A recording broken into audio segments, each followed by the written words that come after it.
I had a rotten time at school. I'm dyslexic and I have dyslexic children, and I just remember what it's like struggling in the classroom, so I suppose that's why I'm very keen to make sure that children don't suffer in the way that I did.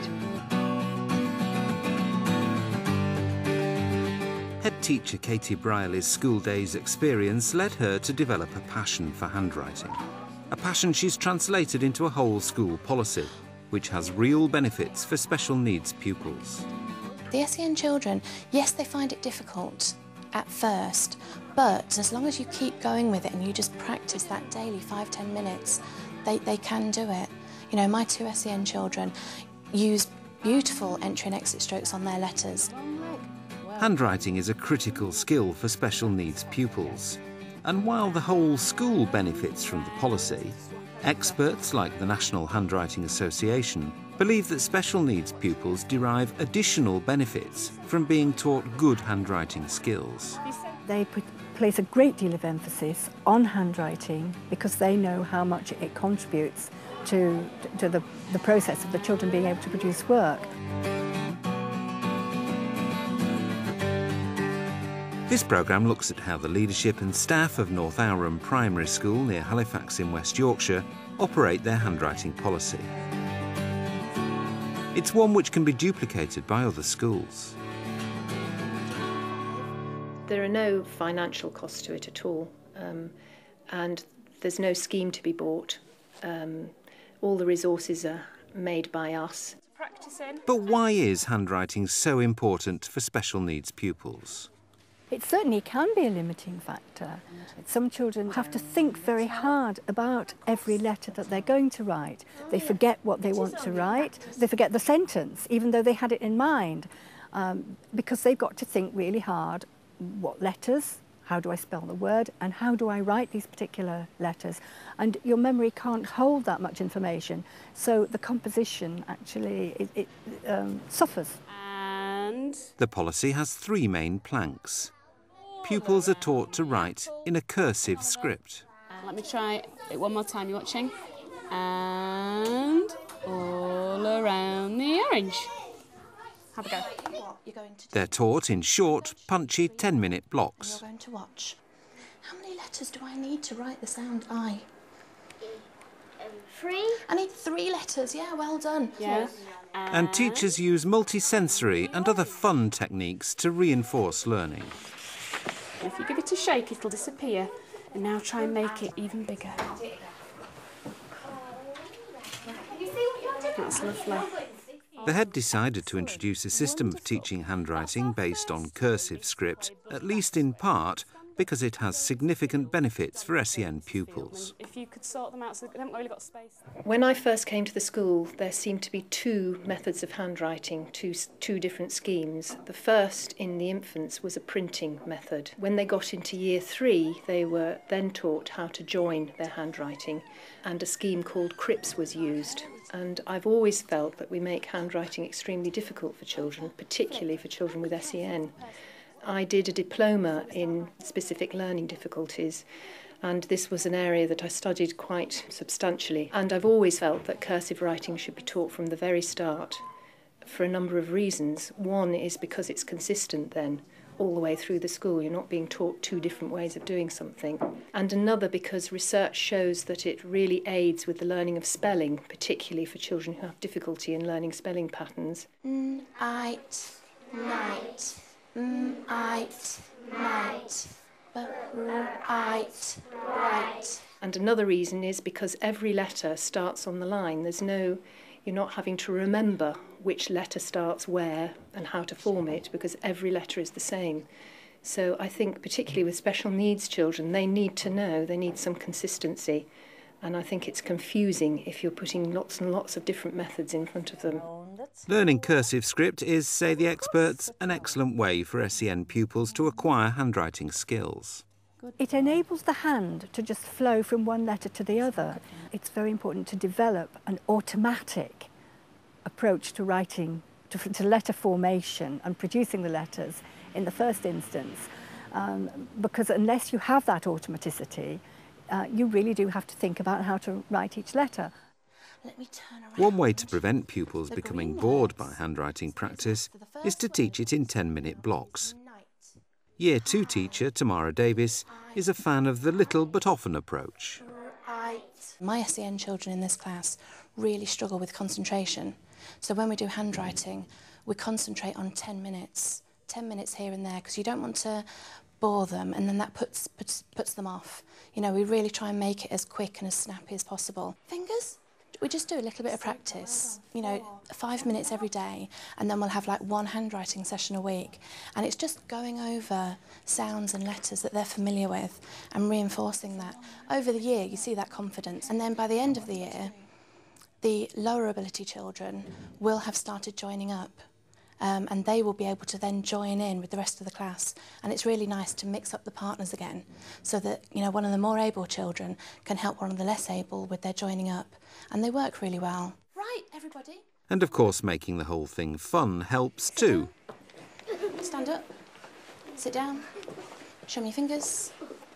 You should be sitting down.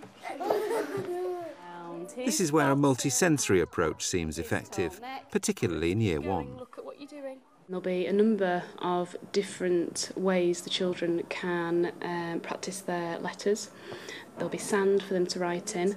When they put their finger in the sand, it will disappear so they can see their letter, and give it a shake and they can write it again.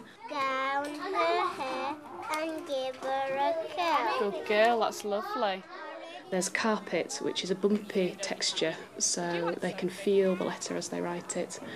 And there's whiteboards and large paper and big fat pens, so they can really practice doing some nice big letters and not forgetting entry and exit strokes.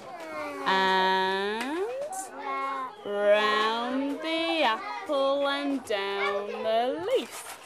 Okay, you try. If one child prefers writing with small pens and very precise, that's fine, it's covered. If they need a bit more support, they need to write big, they need to start that way. It's all covered, so every child is getting what they need. We follow the multisensory approach right through, and that starts initially in reception. So basically, I mean, the lessons are structured pretty much the same, but obviously we adapt them for the children, individual children, to meet their needs in the lessons. E, I, O.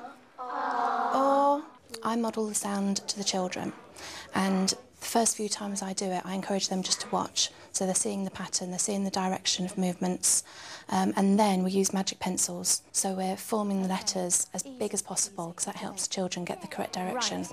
Get your magic pencil then, and start at the bottom. Right, we're going to follow. Everybody's going to be doing the same thing. You ready? And nice loopy tail, nice tall letter, and finish with a flick. Beautiful. We then move on to buddy backs. Buddy backs is just that multi-sensory approach. Right, what I want you to do now is we are going to practice writing this sound on our buddies. It's a really good way of getting the children to practice in a fun way, rather than just going straight to their books. Let's do a little bit of multi-sensory first, and then we move on to the more structured practice with paper and pencil. The school's handwriting policy also emphasises regular assessment. Once every half term, we will ask the children to do an independent piece of writing, which we will then mark, annotate and level. New groups are formed, and we can compare writing between the two classes. And my colleague and I will meet every week to come up with new objectives and new challenges, and we will set the same targets as well. So both classes are working towards the same objectives.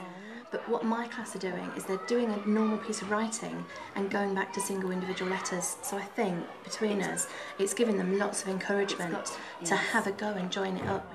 At the very beginning, when we first started to assess every half term, we involved a lot of stakeholders, and I would get involved as well. Now it tends to be year group teachers and teaching assistants looking at the work together. I keep an overview of it, and our strategic leader for core subjects will also keep an overview as well.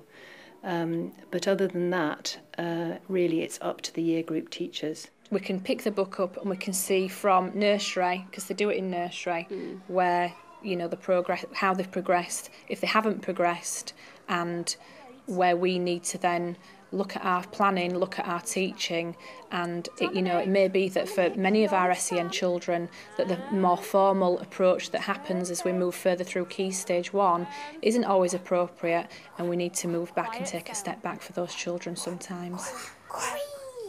Thank you, Louis. Going to have a practice with your buddy. Policy also encourages Year 1 and Year 2 teachers to work together as far as possible. The teamwork is essential, really, so that we both know that we're doing the same in each of the Year 1 classes. We do our planning together. We do.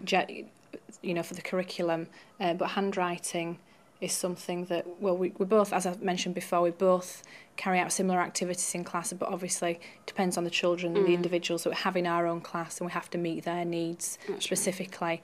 But we do find working together as a team particularly helpful because we can bounce ideas from each other. And again, as a whole Key Stage, working as a team, we can make sure we have the progression from reception right through to Year 2. What's this one? What's this one? Good. Teaching staff also work closely with support staff, particularly on pupil grouping. I do have a range of ability in the class. I've got my more able group and my middle ability group, which I do the handwriting with. My lower ability group aren't yet ready to join letters together, so they actually work with my teaching assistant in a small group situation, which is much better for them concentration-wise and what they're focusing on. That was better. Well done. Brilliant. And what she does is she takes 2 groups of children, so she'll work with one group 2.5 days a week and the other group 2.5 days a week, and she incorporates the handwriting within a reading and writing structured programme that we're following. Have a go and see if you can get it about the same height as mine, up to about there, look. So it does work really well. We both know what we're doing and we plan together as well. The policy's now been running for several years. Do the teachers believe it has real benefits? It's fabulous to have something so structured because you know exactly where the children are. With regard to the SEN pupils, they are following exactly the same programme as everybody else, but what's really useful is you can just take it back to their level. So you know exactly what the rest of your class have done, you know exactly where your SEN children are, and you can take it back to work that maybe is more suitable for a Year 1 child, but within your Year 2 classroom, which is great for them, because it still keeps their confidence that they're working with their peers. The handwriting is dramatically changed across the school. I think the standard is very high. If you look around the walls at children's handwriting, it's really pretty good, pretty good. Cursive handwriting, yes, it's tough to get into. The first year we did it, we lasted about half a term and it was like, no, they can't do it, they're really struggling. And the following year we said, right, that's not an excuse this year. We're going to do it. We're going to see how long it takes. And as long as you keep it quick and short and pacey, particularly with the younger children, they click onto it. And, you know, if you get beautiful joined-up writing at the start of Year 2, it's worth it. You've just got to keep going, plug on with it and just get there.